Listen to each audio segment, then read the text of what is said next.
The following is a special presentation of Tony Kurre Radio.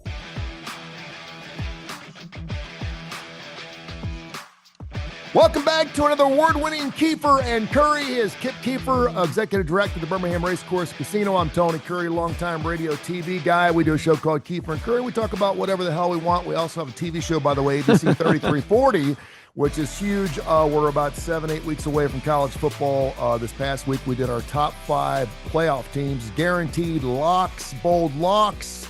5 teams that will get into the college football playoff. What was, of your 5 teams, mine was South Carolina. People were like, South Carolina? I didn't want to do like the knockdown, drag out. Yes, it's going to happen, but it's important that we make all 5 of these happen. But South Carolina, I thought, was stepping out on a limb a little bit, but I do believe based on their schedule that South Carolina is going to get in. I think Beamer Ball could be back for an 11-win season. What was the one team that you were like, maybe a little... Well, I mean, I thought your list was solid. Let me give a name real quick. Lenora Sellers. He'll be the quarterback for South Carolina. Yes, this guy was banged up part of last year, but when he was able to play, he was phenomenal. And he is just he's like an obscure hit song that's just roaring up the charts. He's on a great metaphor, great analogy. Yeah, he's on a beeline to be number 1. NFL scouts are already salivating over this guy, and if he has the kind of year that a lot of people are expecting, the only question about South Carolina, they lost some premium defenders. They had 3 first and second round draft choices, 2 in the first round in the NFL off their defensive front. But if their defense can rally, they're going to be dynamic on offense. And like you said, the schedule's good. So I like that one. I thought the legend kind of stepped off the plantation a little bit. Just a little bit, yeah. Yeah, with Miami. I mean, that's a big leap. And the Gators. And Florida. So I think the Legends spend a little time in the Sunshine State, but Legend spends time in some other state a lot of the time. So and I'm not talking about one of the 50 continental United States, but I thought those were a little shocking. And I know mine and cases were pretty boring because I have 3. It's better to be boring and right than exciting and wrong. Let me tell you, people are like, oh, you're going to take a team that's favored by 20 points, so that's easy. Well, you're better to be boring and right than just remember that, kids. It's okay to be boring. I didn't want to take Texas, but Texas' schedule is easy as well. They have a trip to Georgia, but other than that, not very difficult. And I do think Alabama's going to be a beneficiary of the schedule as well. Really, their toughest games are at Bryant-Denny, and they don't usually lose there. So I had Alabama and Georgia and Texas off in the SEC. I grudgingly took Ohio State, although now I'm questioning myself. I think they could stumble. I got them as well. I think you're fine there. I think Coach Ryan finally gets it together and beats Michigan, and I think he gets it done. So I think you're going to be fine. And I did take Clemson because somebody has to win the ACC, and I don't think there's another good team in the ACC. They got Klubnik's finally going to grow into himself, and he's finally going to not sound like his name. He's not going to be a club. He's not going to be a knucklehead. He's actually going to be a good quarterback. All right, we got to get into what we're talking about here. ELC, all court ELC live coverage. Andrea Gadenzi, the ATP chairman, said, quote, "This is a landmark moment for our sport and not one we've reached without careful consideration." So all court ELC live coverage is now being adopted by the ATP, will deliver comprehensive ball and player tracking across the whole tour, leading to an unprecedented level of data for player performance analysis and the development of new statistics. Like, we need more of that in the game in collaboration with Tennis Data Innovations, TDI, in addition to future commercialization opportunities. Yes, we will figure out a way to commercialize big this. Money. So ELI or ELC will be there will be something. ELC will be brought to you by, just like SAP. SAP is brought to you by closed captioning. We're selling closed captioning. We're going to get it done. And then yesterday happened at Wimbledon. Palinchenkova, let me get her name right. Who is Anastasia Palinchenkova, suggested yesterday that her British opponent may have received potential and preferential treatment as Uh-oh. simmering tensions around Wimbledon's use of ELC instead of line judges boiled over on Sunday when the technology malfunctioned at a crucial point on center court. The Russian was serving at 4-4, add 40, advantage 40 in the first set of her fourth round match against Brittany's Sonia Cartel when Cartel hit a backhand that clearly bounced out. There was no call from the ELC. Again, if you've watched Wimbledon at all, there is somebody saying out. In this particular case, no one said anything, and the actual ELC said nothing as well. There was no call from the ELC, which replaced line judges for the first time in Wimbledon's 148-year career or history. Wow. Pelinchikova was waiting for the call, and umpire Nico Hellworth stopped the point before an automated sound said stop, stop, stop could be heard. After a lengthy break while he spoke to tournament officials, Hemworth explained to the players in the center court crowd that technology had not been working during the point, which meant it would have to be replayed. This was despite television footage confirming that Cartel's shot had been long and that the point in the game should have been Pelinchikova's. She said, if the live ELC system fails, this according to the 2025 Grand Slam rule book, which, by the way, has no mention of ELC in it, which is pretty amazing. Wow. If the live ELC system fails to make a call, the call shall be made by the chair umpire. If the chair umpire is unable to determine if the ball was in or out, then the point shall be replayed. This protocol applies only to point-ending shots or in the case where a player stops playing. Evidently, no one was watching because the instant replays on television clearly showed it was out. After the interruption, Cartel won the replayed point in the game to take a 5-4 lead. Pelinchikova has told the umpire the change of ends because she's local. They can say whatever. You took the game away from me. So the local gal got the call, and because no one was looking at the call at the time, even though there was replay, they decided to replay the point, and Pelinchikova lost that set and lost that point because of it. That's one of the reasons that perhaps we don't need to have computers in live calls. I love it. I think it's super cool. When you see the ball going out, it looks like it's going to go in, and it just goes. And they can even center in, like when the ball is right up against the line, they can center in to the point where you can almost see like the X's and O's, the computer part of it, to the point where you can see that there's just a difference. And of course, if the ball is even touching the line, that means the ball is good. It is in. You and I want to discuss whether other sports could potentially use this technology in some shape, form, or fashion. I'm watching the College Baseball World Series, and I'm watching LSU and Coastal Carolina, and I see a particular ball being called a strike when it's not. It was a bad call. I saw two of those same calls last night in the baseball game where the ref threw out the player and the ref, and he was wrong on both of them. It was the Mets-Yankees game. Mm-hmm. And he made just two horrible calls. He called strikes on two balls that were well out. They weren't even near the box, and he called strikes on them. And the third one, of course, struck out his batter, and they were down by 2 runs. They were down 6-4 at the time, and so they get kicked out. In the Coastal Carolina situation, coach comes out. He complains about it, can't do that. He gets thrown out. He didn't go away, so when he came back and complained again, they tossed him out again, which I didn't realize you could actually do that. So he got suspended not only for that game, but he would have been suspended for game 2 and 3 because he basically got thrown out 2-3 times. I don't know what it was. In Major League Baseball, when you get thrown out, you go out there and you start kicking dirt and you raise all kinds of hell. Why? Because you're going to get your money's worth. Yeah, exactly. In college sports, evidently, they don't have that. When they kick you out, you get your ass out of there, or else you're going to be gone. They could kick you out, I guess, 7 or 8 times if you want. You could take an entire week off. I didn't realize that was a rule in college baseball. So ridiculous. There's obviously a lot of different things. I didn't like the strike box at first. They have tempered it down to the point now where you can't really see the lines as vividly, and it's more of like almost of like a tad off. The color of the strike zone is just like just a milligram color off, so you can see it, but it's almost a subconscious feeling.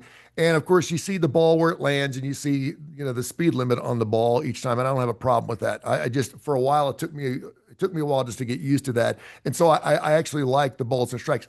Although that is not used at all in instant replay. It's just a tool that Major League Baseball and that the networks can use to see if a referee is on, or an umpire is on his play calling. For the most part, the refs are right on. Of course, we also have instant replay. A certain number of instant replays can be called where you can overturn plays, and we've done that. We've done that ad nauseum in a lot of different sports. The one thing I don't like, and certainly in the NBA, we saw that during the NBA playoffs, is the stoppage of play over and over and over and over again. If you got a game where it's 108, 107, and there's 45 seconds left, you can guarantee that they're going to have a stoppage of play at least 4 or 5 times just to add more time to the clock, which I think is ridiculous, because if we did that after every play, we could add another NBA game to the length. We could go, well, it was 38.1 seconds. Now we're going to add 0.2 of a second to the damn clock. It drives me crazy, and it just messes up the flow of the game. But I want to get your thoughts on this, the thoughts of computers coming into our sports as a whole, and do you have any ideas on how we can utilize it? Well, first of all, the Wimbledon situation is ridiculous. The thing about if the chair umpire can't make a call, the points replayed. This is on network television in Unbelievable. All over the world. And it's not just the American broadcast, it's the British broadcast. It's, there's no telling how many looks Everyone they can saw get it. at. Yep. Why in the world can't they look at the obvious television replay in that situation? If technology fails, that's one thing. If the chair umpire didn't see it because he's not in a good position, really, although he's up high, he should, if he's paying attention, should see it. But if he doesn't, then the obvious solution to that, Tony, was go to the TV replay. That is just absurd. You replay the point. Can you imagine if that was the rule, say, in football? Well, and that's what they used to do. They used to go back to television replay, not necessarily to overturn the call, because we didn't have overturns. Remember, when they made the call, they made the call. Now we go back to TV replay and we go, oh, that person was right or wrong, until they started doing challenges and things like that in sports.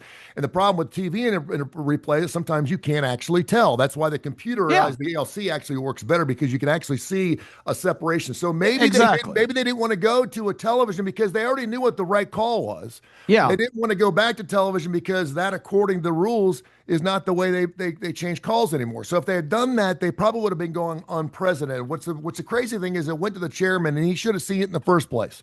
Someone should have said, just say it's out, because you should have seen it in the first place. Definitely. Well, and again, what do you always hear in every one of these leagues? The whole idea is to get the call correctly, right. Yes. Get it right. And that's why we're looking at the posteriors of NBA and college basketball referees the entire final 3 minutes of the game. There's, their butts get more camera time than the biggest star on the court. It's really not a great visual, and it's absurd. But I've got some other thoughts on that. But the Wimbledon thing is just typical British, pig-headed stupidity, because, again, get the call right. If the TV replay is not definitive, then okay, I guess you could say, well, the chair umpire didn't see it, the technology failed, and we can't tell on the TV replay. I guess then you can replay the point. Yep. But like you said, in this case, it was obvious. I've never heard, honestly, in any sport. Have you ever heard of replaying? Now, I know in the National Football League, and I didn't realize this, and correct me if I'm wrong here, but I think just because the next snap happens doesn't mean you can't go back and look at a play that was before the actual snap of the next play. In other words, I think you can go back like 1 or 2 plays. I may be wrong there, but you may be able to go back. And of course, by doing that, you're actually taking plays off the table. In other words, you're saying that last play did not happen, despite the fact there was no whistle or anything else. I don't quote me on that, but I believe I've seen that before. And I don't think a lot of people don't realize there's a rule for that. And so, for the most part, though, when play continues, it's over. But we see this in the NBA a lot too. When a player will hit a 2 and we think it's a 3, we'll give them 3, and then 4 minutes later they take a point off the board. They say we went back and looked at it, and which I think is kind of screwy. But can you think of any? Can you think of anything? The only thing I can think of right now is in the National Football League, and that is to find out where the hell the football is when you're talking about getting a first down or the line. I know a lot of people are talking about putting a chip at the front or the back of the ball. to maybe there should be a way to put something on the line. They're doing it in the ATP. Why can't they do it in the National Football League? The problem is you got bodies all over that ball, and you can't tell when that player is down or whether that player is still up or not. Yeah, but how we're doing it now is even worse. You like the chain gang, don't you? You like the chain gang, don't you? Oh gosh, I mean, here's a sport that's totally modernized, but we're using the same system that we used in the 1930s. Two fat guys, each holding a pole connected by a 10-foot chain. But the numbers are computerized now on top of those poles. It's not that. Remember, you used to have the slides. They used to have the slides. It was like the match game. You slide it. Now the numbers are computerized, which is pretty cool. Yeah, that's a big step forward. And the art of spotting the ball is my other favorite. Oh my where gosh. you've got two other fat guys, the side judge and the line judge, and they're always who both waddle, who are always on the outside of the play, so they are a good 15 yards from where the point of impact is, and they come waddling in, and you're talking about the big bodies that are unpiling. So a lot of times they got to alter their course and avoid slamming into this pile of debris that's getting back up off the ground. But they've got their eagle eye locked on that spot. They do. And the greatest example last year was in the Texas-Georgia championship game. The two guys came waddling from the side, and I remember Kirk Herbstreit saying, "Okay, if the side judge where he's looking is the spot, it's going to be a first down. Yeah. But the line judge is looking at a completely different spot, and he was way off. I mean, it wasn't even close. It was more than a foot apart." Their opinion was, it was more like a half a yard. Yeah. It's just so inexact and so stupid that with GPS and some kind of chip, that at least you would have some kind of a better, look at it than a couple of guys waddling in from the side. And that is such a critical point. Remember in the Buffalo, Kansas City game, to see who's going to get to the Super Bowl, there was a critical fourth down call where they said that Josh Allen was short, and the TV replay seemed to indicate that he got enough of a push on the drive forward, but they that was a fourth down play, so Kansas City ball, game over. It comes down to those plays so often, and as a fan, I don't want to spend thousands of dollars a year to go to games and $1,500 to go to a championship game when the guys that are not in uniform are most responsible a lot of time for the outcome more than even the players. Would you say that the game right now is as crisp and clean and as well officiated as it possibly could be? I mean, just based on calling fouls, fairs, things in and out. Would you say that it's about as good as? I mean, I try to go back and think to this point before we had instant replay, before we had any of these things, and it was just a foregone conclusion that when it was called, it was called. Now it's nice to know that if someone gets called out at first base, you can actually go back and look at it, and I do appreciate that. And I know a lot of people, purists, don't like that because it stops the game, but they do get it wrong enough that it warrants. To me, I don't think there should even be a number of challenges. I think you should be able to challenge as many times as you want. And even to the point where, quite frankly, and I think this is kind of the NBA rule where you can actually go look at a foul and have it reversed, I think is because there's a foul in almost every single play. Just like the NFL, there's a holding call on almost every single play. If you want to sit there and break it down by play, we'll be playing 18-hour games. We haven't gotten that point. We haven't gotten this. So I understand where, it's kind of like throwing over to first base 55 times in a row. I like the rule where you can only throw twice and you need to move on. So from that standpoint, I do think it's, that the whole, and I think the whole tush push, the whole Philly play, I think one of the reasons they were talking about taking that off the table was because we couldn't tell where the hell the ball was. A lot of guys didn't want to, and I mean, and here's the other thing, and to your point, how often do we see a play, it's going, whistle blows, no touchdown, no touchdown, no touchdown. Both guys are running in. They're taking guys off the pile. Then the arms go up. Mm-hmm. To your point, it's either a touchdown or it's not a point. Because by the time that guy gets to the group of guys on the ground, it's been 3 or 4 seconds. Guys are pulling, scratching, pushing, doing everything they can to stretch that ball over.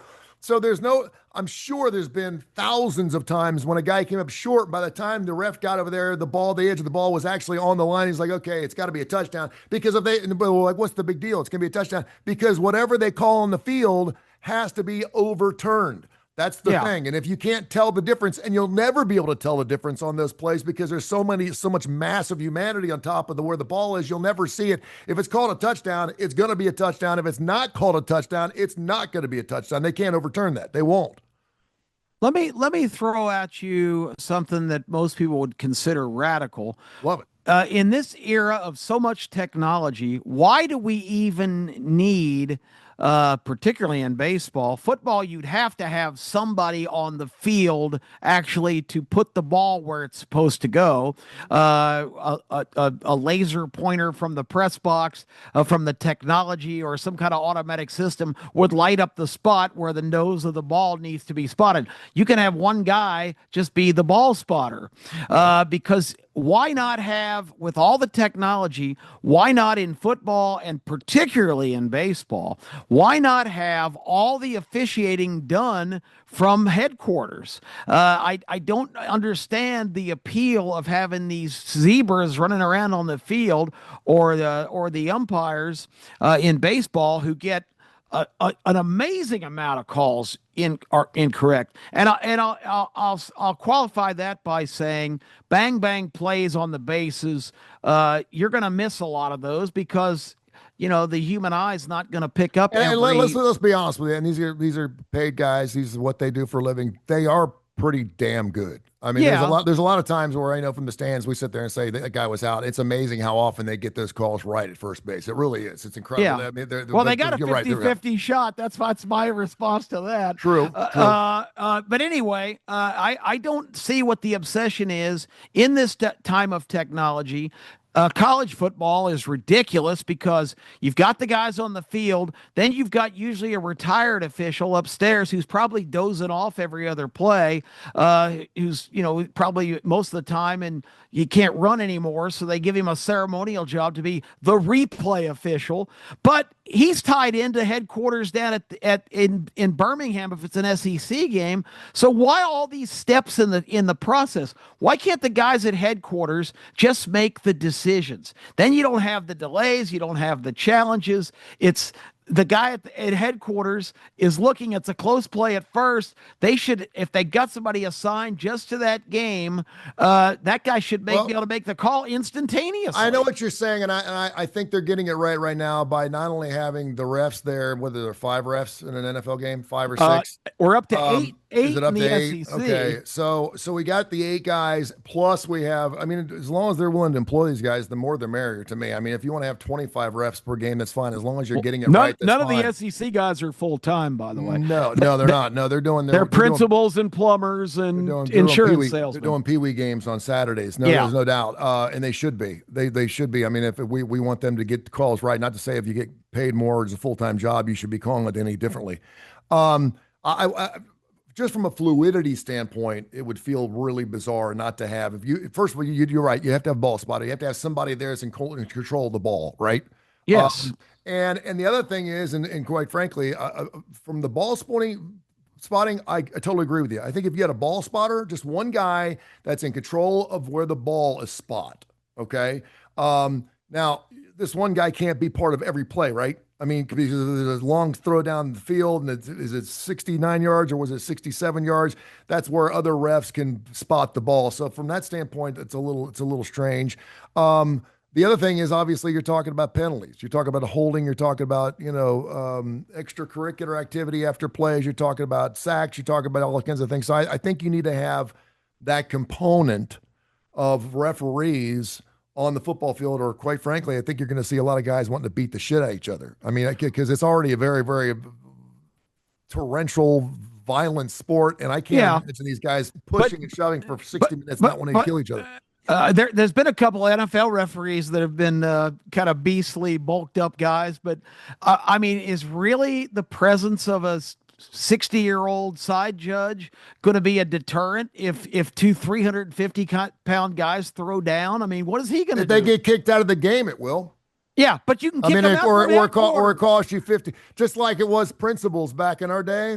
You didn't worry about the principal. You worried about your old man when you got home. Yeah, of course. So like these kids, they don't care about the 15-yard penalty. They care about what Kalen DeBoer is going to be doing to their ass when they go to the sideline after he just dropped the ball and lost the team 15 yards in the ball game because his dumb ass couldn't keep his head in his helmet. So that's probably where you're going to have that stuff from that standpoint. I was just trying to think, like even more specifically, Yeah. if there was any type of technology and quite frankly, I thought, well, there's got to be something because I think everyone thinks about the National Football League and putting that chip or something in there in the point of the ball because they've done everything they can do. Well, they experimented with it last year in the exhibition season, and now they're perfecting it. That's going to happen because spotting the ball is, to me, one of the biggest problems. But my whole theory on officiating. I missed that. Explain that. Explain to the audience what exactly were they experimenting with? They put a chip in the ball. And between that and computer imaging of when the knee goes down, the technology is designed, and they experimented this during the preseason last year in the NFL, and they had some inconsistencies. They didn't really specify, but they've gone back to work on it. So it is in development now, and somehow the computer imaging can sync up the time that the player's knee is identified as being down, and with the chip in the ball can determine where the ball should be spotted. So will there be a chip on the knee too?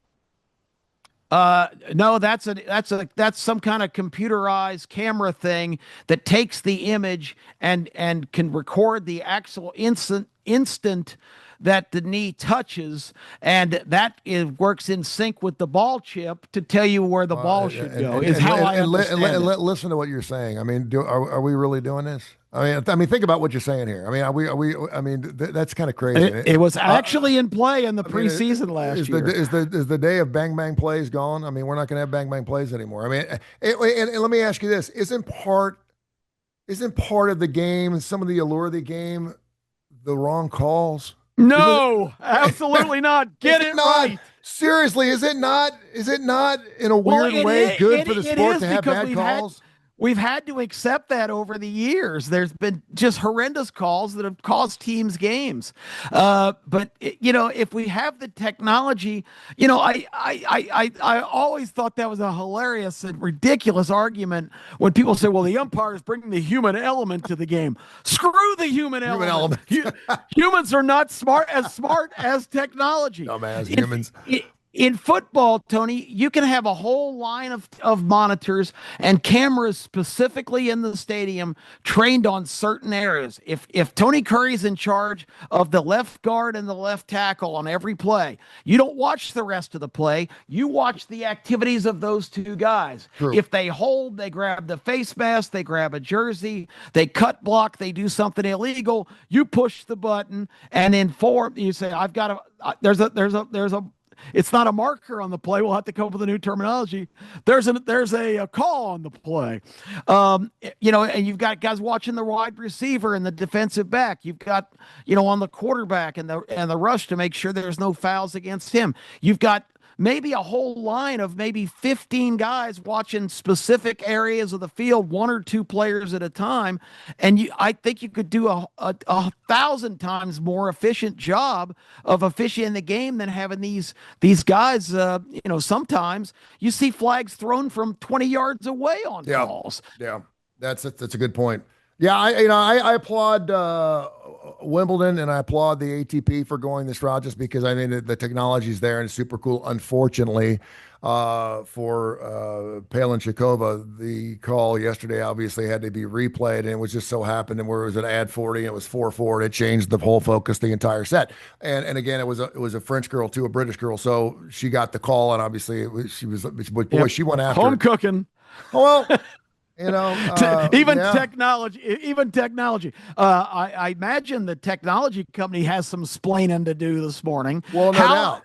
How is the system not operative? That defeats the whole. I mean, it's got to be operative. They've got to have backups and redundancies. And to know that it wasn't working after the play. I mean, how long was it not working? You know what I mean? I mean, and again, we're making Somebody's got to be monitoring that. It couldn't Yeah. have gone on the. Now, sometimes even on our broadcast, and in my studio and you're in yours.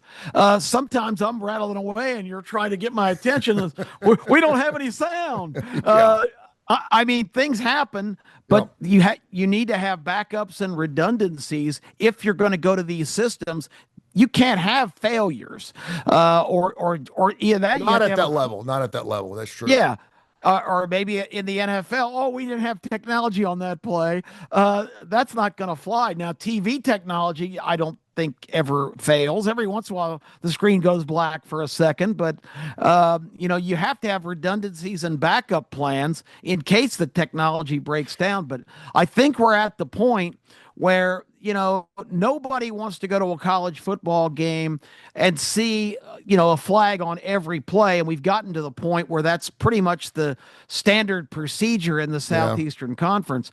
Let me rave about one other facet. A couple of years ago, I'm watching a Georgia game. I think they were playing Tennessee. There was a critical call late in the game where Georgia had stopped Tennessee drive. Tennessee was punting. Georgia needed to get the ball back to have a chance to win.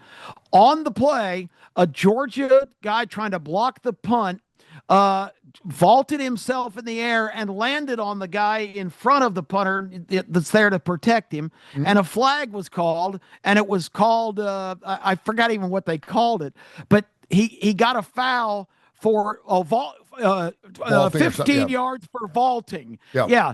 And that happened with like 40 seconds left in the game. So they step off 15 yards and Tennessee takes a knee and wins the game.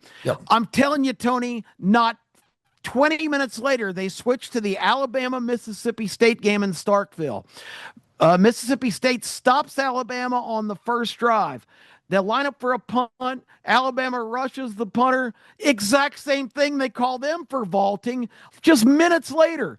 I am absolutely convinced that there was a memo circulated that week to the officials where we're having way too many of these incidents where guys trying to block punts are landing on the poor defenseless guy.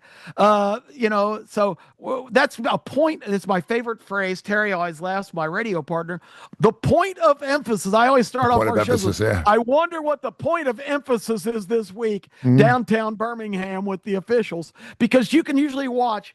Last year, there was a rash of calls for illegal receiver downfield one Saturday. I said, I texted her about halfway through the first game. I said, get used to that. They're going to call it all day long. That's the point of emphasis. That's where the human element really needs to be cleaned up. It's ridiculous. A point of emphasis or a point of contention is one of those two things. Yeah, there's no doubt. It's other words, call this or risk your job. Well, yeah, you will call this. I'm sitting here looking at Steve Shaw's phone number. We can get him on the air. Oh, yeah. He's director of SEC personnel and referees and find out exactly what's going on. Yeah, he will never say that that's the point. There may be some things where, and you know where that's coming from. That's not coming from them. It's coming from the coaches. There's a coach somewhere, whether it's Nick Saban or Kalen DeBoer or Hugh Freeze, saying, listen, we're having a problem here, man. This guy or this group or this team is always doing blah, blah, blah, blah, blah. And finally it becomes the attention of the coaches, and maybe he goes all the way up the chain, maybe even goes to the commissioner, like, hey, listen, we need to take a look at this. There are teams and different players who are known to do certain things. And if those players, those teams continue to do those things and don't get called out on it, then eventually, and you could tell, I mean, coaches write letters to the refs all the time. They're always writing stuff to Sankey. Hey, by the way, this past week, this guy was holding 4 times. It didn't happen. Whatever they can do to actually get an advantage there. But I think for the most part, our sports work. I do think that we've tried, and it's funny because Major League Baseball is probably the one that's been untouched through this, even despite the fact we're talking about the balls and strikes, because they're the only sport of all sports that actually gotten shorter, and it's all because of that damn pitch clock, and I can't believe how well that's worked. I can't. I mean, it used to be a game would start at 1 o'clock, and I would go back and check my score clock or my score at like 2:30, like an hour and a half later, and it'd be like the 4th inning, and then it'd be like 4:30. And I would go back, and it would be the 7th inning.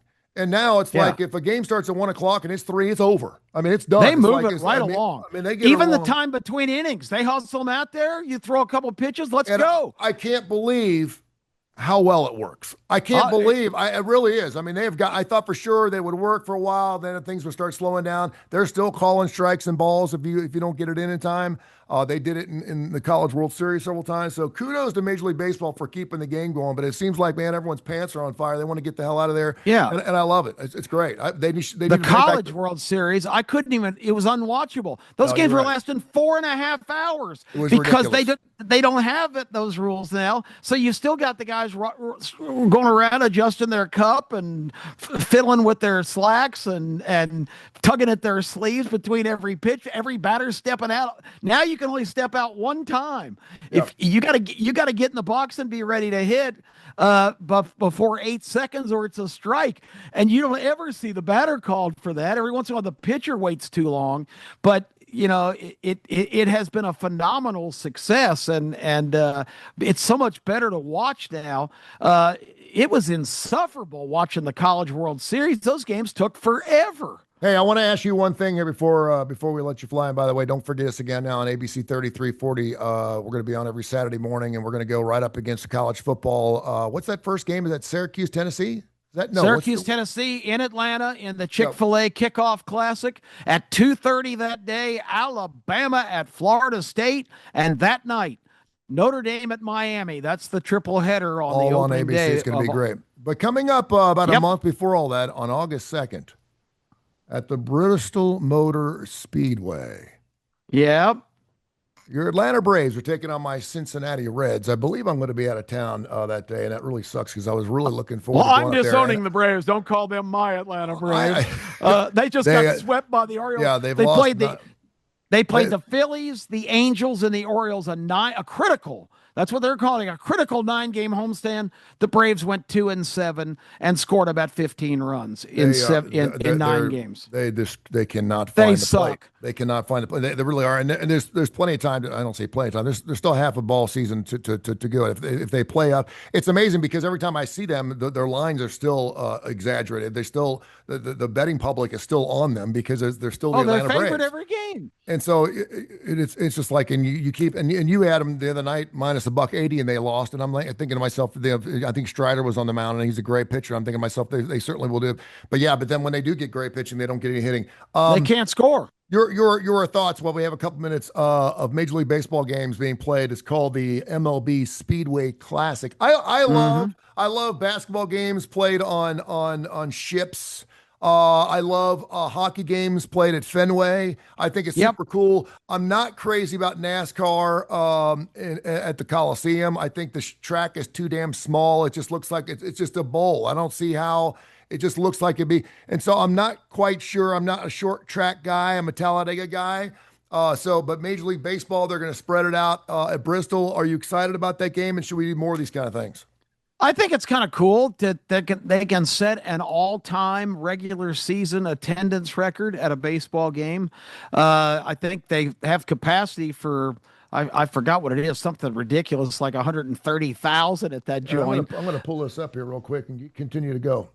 But it 160. It says 165,000. Okay, I was conservative. I remember the Braves played a game at Fort Bragg. Hold on. Did you know Bristol Motor Speedway is the world's 8th biggest sports venue? That's incredible. I've never been there. I'm not a big NASCAR guy, but I had no idea until they started promoting this thing how massive a facility that is. That's crazy. Oh, continue. I didn't mean to interrupt you. Go ahead. In Bristol, Tennessee, no less. I've been through Bristol, Tennessee, and believe me, it's not the 8th biggest anything in the. It's not. It's not at all. Tiny little place. You'll miss it. I've been to Bristol, Virginia, but I've never been to Bristol, Tennessee. Good for them, and it's great that they've got that. And anytime we can do, and again, for a lot of us folks who can't afford the $300-400 tickets, whenever you're talking about a venue that large, you can be part of something historical, and it doesn't cost you that much to be part of that, and that's kind of cool. So, and I hope they bring something back to Rickwood too. Yeah, I hope so. I think it's weird, Tony, that the Reds were the ones who gave up a home game. You'd think that'd be a Braves home game Yep. because Bristol's a hell of a lot closer to Atlanta than Cincinnati, but that's not the case. It's a weekend series that the Reds surrendered a game. I'm sure the league compensated them very well Sure they for do. that. Well, the Reds are all, it's about the money. They're all about the money. If they could sell Yep. out every game and go 0-162, they do it. The Reds don't care. They don't. If they so happen to win a World Series, which they haven't done since 1990, I'm actually excited because they got a guy named Terry Francona, who, of course, a lot of people here know and love from the Birmingham Barons days. He's a difference maker. He's one of those guys you put him at the helm, and he's good for 10 or 15 wins, just to him alone in the locker room. So it's going to be good stuff. All right, my friend, have yourself a great week. Great talk, Keefer and Kurre. Hey, by the way, pulled up some numbers here. First, second. We get numbers every 3 months, and your two shows, Keefer and Kurre, and I'm proud to say that I'm part of this, but your Need to Know show, and a lot of it has to do with, of course, that Donald Trump is in the office. And a lot of people know how you sway a little bit. You're not necessarily a Donald Trump fan, but you are conservative, probably more independent. A lot of people like to think, but because of that, your ratings are through the roof. So good job on Need to Know. Your numbers are fantastic. Greatly appreciate you, and it's a pleasure and an honor to work with you every weekend too. Well, I appreciate that. Honored to have such a lofty perch, and I'll look for the national press release. I'm hoping that'll be front page news in the Wall Street Journal. And tell people where you're at. You're doing the thing on Jocks. You're all over the place. Yeah, I've got what a broadcast week for me. I'm actually hosting News Politics on Wednesday and Friday this week on Leland Live, the #1 radio talk show in terrestrial radio in the state. That's a big gig, and I really enjoy doing that show, especially with what a great month to be in the saddle there with Leland traveling internationally. I've been able to oversee a lot of big events in the last couple of weeks, and also this Saturday on WJOX, 100,000-watt powerhouse. It is the first show of the football season. We're just 1 week from SEC Media Days in Atlanta. I will be on Saturday morning, 8 to 10 with our Game Time show. And what we always say about Game Time, Tony, when it's game time, everybody is listening. So you need to get on board. Catch us every Saturday morning as we get you ready for SEC football each and every week. It'll be me and Terry Quillian. When the season gets a little closer, I'll be working with a variety of different co-hosts in the next couple of weeks on that show, leading up to the real thing. And like you said, just 7 weeks away. I can't wait.